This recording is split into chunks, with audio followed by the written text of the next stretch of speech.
Alerte rouge dans plus de 70 sites des déplacés dans le Nord Kivu. Ces Congolais ayant fui la guerre que le Rwanda inflige à la République démocratique du Congo survivent dans des conditions inhumaines au quotidien. Sans eau, sans garantie sanitaire, ils supplient le gouvernement de mettre fin à ce calvaire.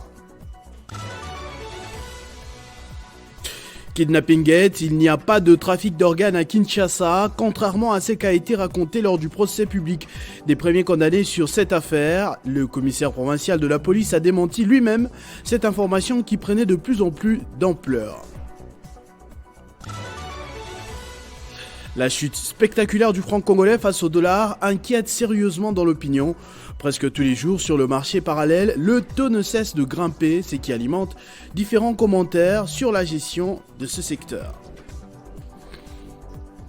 Mesdames et messieurs, bonjour. Au Nord Kivu, 75 sites des déplacés sur les 117 répartis dans le territoire de Nyiragongo manquent d'eau potable depuis 2 semaines.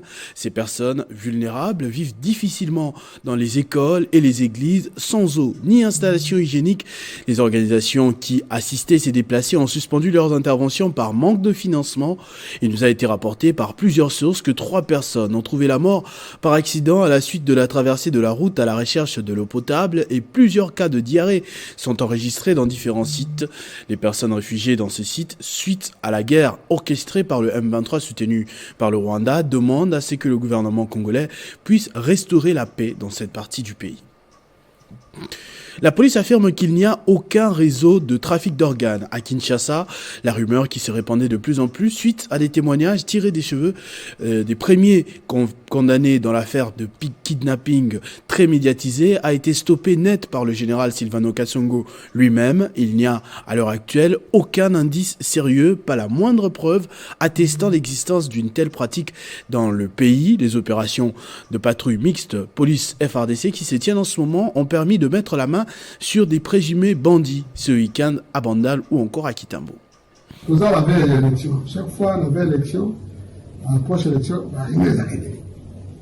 Souvenez-vous, en 2018, pour l'élection de Soukouane, on a dit qu'il y a un mandat que nous sommes retenus sur le marché d'Asika. Le marché de chaque marché, c'est que l'élection va comprendre votre. Vous voyez que le marché de c'est pourquoi on a vente à Borgade et ça m'a mal coûté. Jusqu'à présent, biso police, tout le monde est conformé tout le monde. Tout le monde est tout le monde.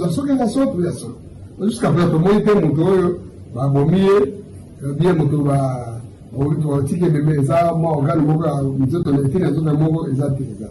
Ou bien, l'hôpital, moi, son mot, Bakala, Tchaki, Moto, Azangi, moi, télé, moi, les autres, les autres. Ou bien, famille, moi, qu'on réclamait, processus sur les hommes, ma casse, il conseille, ma réponse.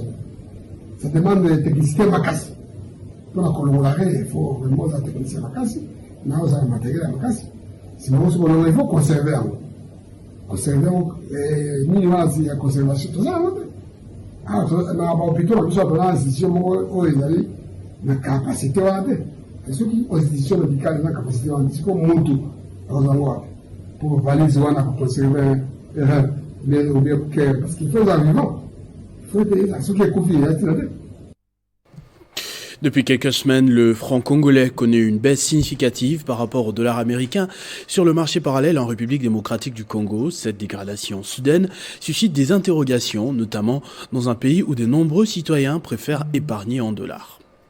Il convient de souligner que la dépréciation du franc congolais n'est pas un phénomène nouveau. Depuis plusieurs années, la monnaie nationale a connu une instabilité chronique due à divers facteurs économiques et politiques. Cependant, la récente chute est plus prononcée et inquiétante. La cause nodale, donc la cause principale, ça reste l'environnement économique et géopolitique international, comme nous l'avons toujours dit. Donc, il s'observe sur le plan mondial une inflation généralisée, donc à la suite du marasme économique né itérativement de la crise énergétique, de la pandémie de Covid et puis de la guerre russo-ukrainienne. Mais à ce qui concerne la République démocratique du Congo, cette situation a des facteurs internes qui font que la monnaie devient de plus en plus fragile. Ce sont les enjeux sécuritaires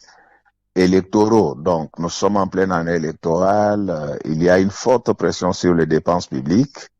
Entre-temps, il y a les dépenses sécuritaires et au même moment, les recettes ne suivent pas. Donc, pour ceux qui suivent l'actualité des finances publiques, nous avons connu les mois passés un déficit du côté des recettes. L'une des principales raisons de cette dégradation est l'insuffisance des réserves en devises étrangères de la République démocratique du Congo. Le pays dépend fortement des exportations minières, principalement du cuivre et du cobalt, pour générer de revenus en devises. Or, ces derniers mois ont été marqués par une hausse de prix, ce qui a entraîné une diminution des recettes d'exportation. Il est essentiel que les autorités prennent des mesures appropriées pour inverser ces tendances et restaurer la confiance des investisseurs. Les travailleurs des Indo-Pakistanais, des Indiens, donc expatriés, se sont réunis en association des travailleurs du Congo pour mener un lobbying dans le but d'améliorer leurs conditions de vie. Ces travailleurs demandent à l'État congolais de s'impliquer pour que justice soit faite en leur faveur. Il ne se passe pas un jour sans que l'on enregistre des doléances des Congolais travaillant chez les expatriés à Kinshasa, revendiquant leur droit d'être bien payés et bien traités. Ces derniers se plaignent des salaires insignifiants et du mauvais traitement qu'ils subissent auprès de leurs employeurs, les Chinois ou les Indo-Pakistanais. Ainsi, ils se constituent en bloc pour porter leur voix aux autorités congolaises. Nous sommes les travailleurs des Indiens. Nous souffrons de plusieurs vies dans ces métiers, sauf que nous ne voyons personne intervenir et ne savons à qui nous adresser pour nous venir en aide. Le souci est que lorsque nous tombons malades et informés au travail, ces Indo-Pakistanais et nous permettent de prendre soin de nous. Et si vous restez à la maison, question de suivre les traitements, à votre retour, vous êtes soit limogé sans même un frais, soit votre maudit salaire subira une diminution. Aujourd'hui, ces travailleurs de tous les magasins situés sous l'avenue du Commerce et ailleurs se sont présentés, non pour travailler, mais pour réaffirmer leur ras-le-bol et demander ainsi que l'État leur vienne au secours et accepte d'être sensibilisés pour bien porter leurs revendications. Juste sensibiliser les travailleurs, on les a sensibilisés sur le cadre juridique qui régit la matière du travail ici en République démocratique du Congo. Et le travail d'abord Au musée national dans la commune de Dingwala, l'ASBEL, les Quinois et ses partenaires se sont réunis pour célébrer les 100 ans d'existence de la ville de Kinshasa. C'est autour de valeurs, de l'historique et des perspectives à venir que l'ASBEL Les Quinois, avec son coordonnateur, Boba Misso, célèbre les centenaires de la ville de Kinshasa. Et c'est sous les thèmes la semaine quinoise que cet événement a été vécu avec le partage des témoignages. Au regard de la qualité de panel que nous venons d'avoir aujourd'hui, au regard de la qualité des intervenants, et si on y met rien que de la volonté et on s'associe avec le pouvoir public, en tout cas, Kinshasa pourrait être beaucoup mieux que ce que nous avons, ce qui a été connu avant et ce que nous sommes en train d'espérer. L'histoire de la ville de Kinshasa a été relatée par Bienvenu Bolia, qui a d'ailleurs publié un ouvrage de 436 pages intitulé Kinshasa, ma ville, avec les superficies de toutes les 24 communes. Kinshasa, ça fait 9 965 km². Donc il y a 24 communes, il y a une commune qui représente 80%. En 2030, Kinshasa sera la première ville africaine en termes de démographie. Le professeur Jacques Joly a pour sa part abordé la question du phénomène Kuluna. Le Kuluna, selon nous, c'est l'expression d'une déshérence sociétale. C'est l'expression d'une pathologie de gestion d'une ville qui n'a pas pu maîtriser son développement, n'est-ce pas, développer dans l'anomie. Sur ces désordres, sur ces déshérences, il se profile une criminalité particulière, essentiellement de jeunes de 13-15 ans jusqu'à 35 ans. Madame Julia Koussouka a exposé sur la salubrité de la ville de Kinshasa pendant que Joël Kiana s'est apaisanti sur l'urbanisation de la capitale congolaise. L'ASBEL Les Quinois est un plaidoyer en faveur de Kinshasa qui vise les changements positifs des mentalités des Quinois. Le parti politique Union de nationalistes révolutionnaires, UNR, parti cher à Pascal Nyembo Muyumba, a officiellement lancé ses activités politiques dans le Maniema ce samedi 8 juillet avec option fondamentale, la valorisation du citoyen congolais, la lutte contre la corruption, la promotion de la culture de redevabilité dans la gestion. Ces activités ont été marquées par une marche à Kindu. C'est à travers cette marche dans les grandes artères de la ville de Kindu, chef-lieu de la province du Maniema, regroupant des dirigeants, cadres et militants du NR, évolue avec les options fondamentales dont la valorisation du citoyen congolais, la lutte contre la corruption, la promotion de la culture des redevabilités dans la gestion. La marche a chuté au siège provincial où les autorités de ce parti politique ont donné sens à la journée à travers différents mots, notamment celui du coordonnateur provincial, de la présidente de la Ligue de femmes, mais aussi des coordonnateurs urbains. Dans son allocution, Jean-Claude Gondo confirme la participation de l'UNR, parti de l'opposition, aux élections de décembre prochain avec comme ambition de changer la vie sociale des citoyens congolais actuellement dans la misère. Les conditions de vie que nous menons ici chez nous, dans notre propre pays, sont loin d'être normales. Avec un sol riche et arable, nous mourons de faim. Avec des barrages hydroélectriques très puissants, alimentant même des pays où il n'y a pas de délestage, mais nous sommes dans l'obscurité. Et avons même décidé de recourir aux panneaux solaires. Des étudiants sans bourse, un taux de chômage et de corruption très élevé, pour ne citer que ça. Mes chers frères et sœurs, mes chers compatriotes, un auteur ancien social du nom de Père Gabo affirmait, et là je cite, on ne peut pas soigner une maladie sans toutefois connaître l'origine de cette maladie. Pendant ce temps, la population de Kindu toujours était dans la rue le week-end dernier réclamant la consolidation de la paix dans le Maniema. Ils ont également apporté leur soutien au gouverneur de province Afani Idrissa Mangala. C'est une marche de santé qui a viré en une marche de soutien au président de la République Félix Tshisekedi et au processus électoral en cours par la population de la ville de Kindu.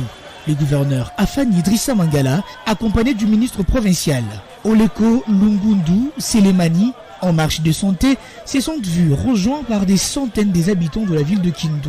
À cette occasion, les Kindusiens n'ont terri d'éloges au gouverneur Afani Idrissa Mangala, qui a réussi à faire consommer le président Félix Tshisekedi dans la province du Maniema, considéré à tort comme le bastion de l'opposition. Dans la foulée, danse, chants et cris de joie, un pasteur d'une église de réveil à la commune de Mikelenge a remis une lampe tempête au gouverneur Afani Idrissa Mangala afin qu'il continue d'éclairer l'ensemble de la population du Maniema comme il le fait depuis qu'il est à la tête de la province il y a 2 ans et quelques jours. Nous sommes tous derrière la vision du chef de l'État Félix Tshisekedi et personne ne peut nous imposer une position. Que Dieu bénisse le gouverneur Afani Idrissa Mangala, qu'il continue de conduire la province dans la lumière pour le bien-être de tous. Prenant la parole, le gouverneur Afani Idrissa Mangala a remercié les Kindusiens pour l'avoir accompagné à cette marche de santé en soutenant en plus le président de la République Félix Tshisekedi et les processus électoraux et les a rassurés de sa ferme détermination à toujours travailler pour le bien de la population du Maniema. Retour à Kinshasa pour un état des lieux des avancements des travaux pour les Jeux de la francophonie qui débutent dans une dizaine de jours. Grâce à l'appui des partenaires et du gouvernement, tout va plus vite en ce moment. Après la réception des cartes de reportage et d'équipements nécessaires pour une couverture en haute définition des activités, le comité de ces Jeux a également reçu 40 ambulances. Le directeur national du comité de 9e jeu de la francophonie, Isidore Kwanja, a visité ces engins à l'entrepôt de l'usine de montage de Mercedes à Kinshasa Limité samedi dernier. D'après le directeur du CNJF, ces ambulances serviront à la population quinoise même après le jeu de la francophonie. Arrivé après une série de formations de médecins et infirmiers congolais qui vont travailler pendant les 10 jeux. Vous savez que les ambulances sauvent des vies humaines, donc ça n'est jamais trop pour un pays comme le nôtre. Pour la capitale Kinshasa, qui a à peu près une quinzaine de millions d'habitants. Donc c'est vraiment important que nous ayons ces ambulances après les jeux et que ça serve à la population congolaise. Outre les ambulances, la chaîne nationale a été dotée des cartes de reportage et équipements nécessaires pour une couverture en haute définition des activités, chose qui sera bénéfique à la nation congolaise même après le 9e jeu de la francophonie. Félicitations, on ne les dira jamais assez, parce qu'avec la télévision nationale, nous avons relevé les défis de l'accueil du pape et de toutes les activités qui étaient attachées, et nous espérons qu'avec le même engouement, la même détermination, les agents et cadres de la télévision nationale feront l'honneur du pays dans la production de toutes les disciplines, de toutes les compétitions qui seront attachées à ces Jeux. Des avancées significatives et qui mettent la population congolaise et les délégations attendues à Kinshasa d'accord sur les bons déroulements de ces Jeux qui débuteront les 28 juillet et prendront fin les 6 août 2023. Sans surprise, malgré son état de santé peu convaincant, le président du Gabon, Ali Bongo, a annoncé hier à une foule de militants qu'il se représenterait pour la 3e fois à la présidentielle du 26 août. Il y a 14 ans, c'est à son feu père qui succédait à la tête de ce pays d'Afrique centrale au pétrole abondant. Le président sortant aura affaire, en tout cas jusque-là, à une opposition désunie et peut compter sur ses partisans convaincus par son bilan économique. J'annonce officiellement aujourd'hui, je suis candidat. Dans ses propos tenus hier, le président gabonais dit « J'annonce officiellement aujourd'hui que je suis candidat à l'élection présidentielle devant quelques centaines de partisans. » Sa candidature devra être entérinée par un congrès d'investiture prévu lundi de son tout-puissant parti démocratique gabonais qui domine très largement le Parlement et par lui aussi grand favori des élections législatives et municipales qui auront lieu le même jour que la présidentielle le 26 août. L'opposition s'avance pour l'heure en ordre très dispersé avec une vingtaine de personnalités et ont déjà annoncé leurs intentions de se présenter contre le président Bongo. La campagne électorale officielle s'étalera du 11 au 25 août à minuit, mais la plupart des candidats la mènent depuis un an dans tout le pays. Une page rose à présent avant de finir ce journal. Le directeur général de l'Espace 50, président de l'UNPC Kinshasa, Jean-Marie Kassamba, tient à souhaiter un heureux anniversaire au ministre des Médias et Communications, Patrick Mouyaya. En moins de 3 ans d'exercice, le porte-parole du gouvernement a été parmi les plus efficaces collaborateurs du président de la République au sein du gouvernement Samalou Condé, le premier puis le deuxième. À son actif, les états généraux de la presse, la loi sur la liberté de la presse, la restauration de l'espace du dialogue entre les patrons des médias et son ministère, une importante dotation des matériels pour la chaîne nationale ou encore la salubrité médiatique. Ce journal est terminé. Avant la revue de presse, je vous présente les principaux titres. Alerte rouge dans plus de 70 sites de déplacés dans le Nord Kivu. Ces Congolais ayant fui la guerre que le Rwanda inflige à la RDC survivent dans des conditions inhumaines au quotidien. Sans eau, sans garantie sanitaire, ils supplient le gouvernement de mettre fin à ce calvaire. Kidnapping Gate, il n'y a pas de trafic d'organes à Kinshasa, contrairement à ce qui a été raconté lors du procès public des premiers condamnés sur cette affaire. Le commissaire provincial de la police a démenti lui-même cette rumeur qui prenait de plus en plus d'ampleur. La chute spectaculaire du franc congolais face au dollar inquiète sérieusement dans l'opinion. Presque tous les jours sur le marché parallèle, le taux ne cesse de grimper, ce qui alimente différents commentaires sur la gestion de ce secteur. Ne nous quittez pas, Héritier Ntamwa me rejoint de l'autre côté du plateau dans moins d'une minute.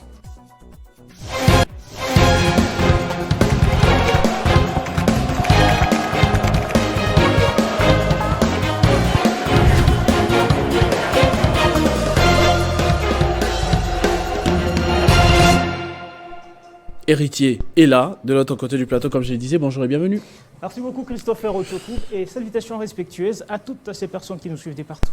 Qu'est-ce qui fait la une des journaux Paris ce lundi? Exactement, c'est les sujets et entrées avec les nouvelles nominations qui est à la une des journaux parus ce lundi. Félix Tshisekedi procède aux nouvelles nominations au sein de certaines entreprises publiques, titre Radio Okapi. Si certains ont été reconduits à leur poste, le média signale que des nouvelles figures font leur entrée au sein des entreprises publiques. Les ordonnances, les nommants ont été lus samedi à la télévision publique congolaise, la RTNC, par la porte-parole du chef de l'État, Félix Tshisekedi, donc Tina Salama. Au total, renchéri, Forum des As, plus de 100 personnes ont été nommées au terme de ces ordonnances, dont plusieurs femmes, parmi lesquelles la chanteuse Barbara Kanam, nommée DG au Fonds de promotion culturelle, et la pilote Ponchi Mamicho, DGA à Congo Airways. Selon le Forum des As, Christopher Otiokoum, la nomination des femmes à la tête des entreprises publiques est saluée par plusieurs Congolais, notamment un réseau des femmes leaders. Le média renseigne par ailleurs que sur les nominés, plus d'une dizaine des femmes, comme je l'ai dit, figurent sur la liste. Et en dehors de nos frontières, les migrants vivent un calvaire en Tunisie et vous avez relevé ce fait. Exactement, puis j'en termine là-dessus. Christopher Otiokoum, à Sfax, justement, les migrants subsahariens errent en attendant de l'aide. Selon cet article de RFI, le week-end, la centaine de migrants regroupés dans le centre-ville de Sfax étaient encore sur place, selon les témoignages. RFI renseigne que ces migrants ne sont pas les seuls à vivre dans la rue. La ville a aussi vu défiler ces 3 derniers mois des nombreux migrants soudanais qui fuient la crise dans leur pays et tentent d'aller en Italie. D'un média à un autre, Christopher Otiokoum, des centaines de migrants en détresse après avoir été chassés de la ville de Sfax pointe France 24 qui note que la situation ne cesse d'empirer. Eh bien, des centaines de migrants originaires, je souligne, d'Afrique subsaharienne se trouvent en situation très précaire dans une zone désertique dans le sud de la Tunisie, près de la frontière libyenne, après avoir été chassés ces derniers jours de la ville de Sfax sur fond de vives tensions avec la population locale qui réclamait leur départ, selon ce média France 24. Voilà qui met fin à notre revue de presse de ce lundi. Christopher Otiokoum. Merci beaucoup, Héritier Ntamwa, pour ce tour d'horizon. Je vous en prie. À tous et à toutes également, merci de votre attention soutenue. Restez fidèles au programme de votre chaîne Télé 50. Vivez heureux, vivez 100 ans, mesdames et messieurs.